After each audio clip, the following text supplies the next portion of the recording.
and as the crowd closed in, he knew that he was in trouble.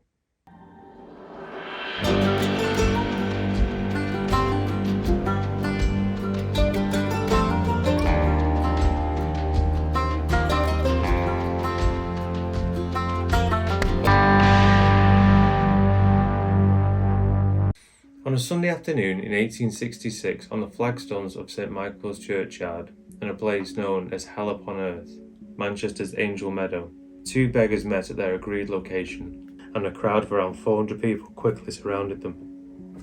It's important to let you know, this meeting place wasn't like a normal churchyard.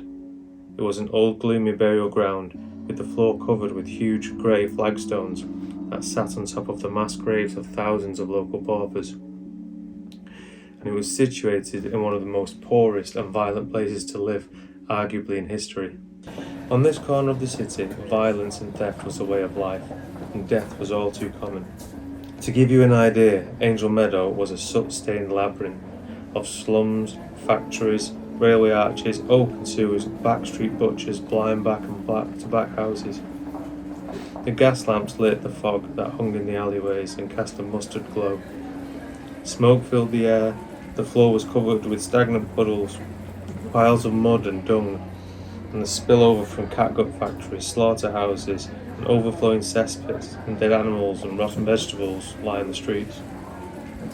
There was nowhere safe in this squalor, with gangs of youths, cadgers, vagrants, thieves and bullies roaming the lodging houses and the narrow streets, looking for easy targets to prey upon. The sun vanished behind the clouds as two men squared up to each other on Sunday afternoon. The baying and cheering roared from the hundreds of spectators crowded around them in a big circle, all pushing and shoving, fighting for the best view. As fights were not uncommon on these flagstones, it was customary to settle grudges on a Sunday afternoon after church. However, this particular fight stood out, as both men were fighting with only one arm. The underdog, and the crowd favourite, was a man called Bake-Up Billy, thought to be called this as he might have come from a small town of Bake-Up just outside Manchester. Billy was a quiet and peaceful man that had lost his arm in a colliery explosion. His opponent was a man called Stumpy, who had bullied Billy constantly, trying to pressure him into a fight. The crowd hated Stumpy, as he was not just a bully but also a thief.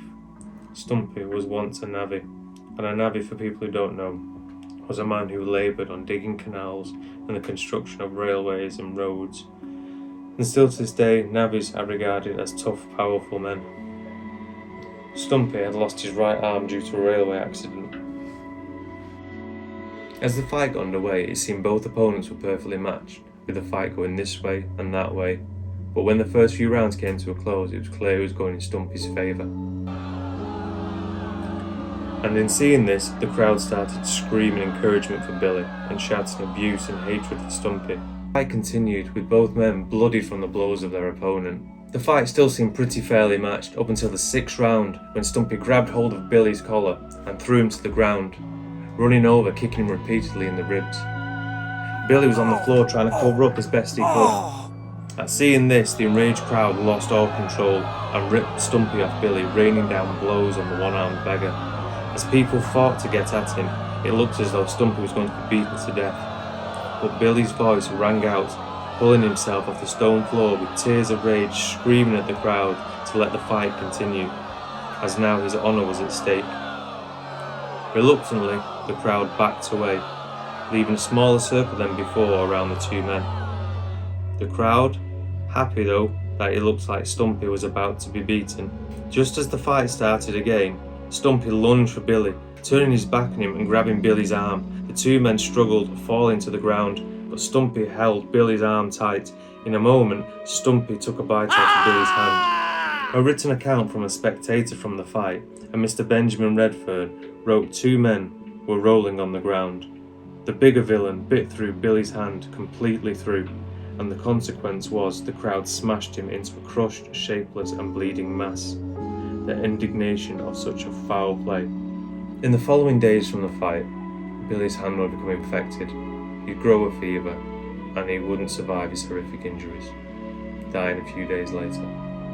Stumpy, however, would recover from his beating, but would be exiled from Angel Meadow as he dishonoured the rules of fair engagement. Dishonouring the rules of fair engagement was one of the worst crimes you could commit in Angel Meadow. Stumpy was later spotted in a far corner of the city with his broken frame and badly damaged face telling the story of his actions.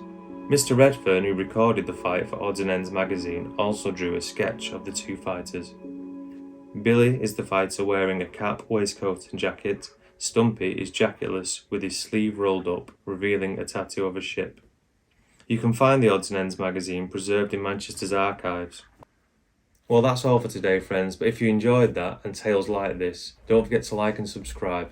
I aim to be telling true tales of historic Manchester once a week. Take care.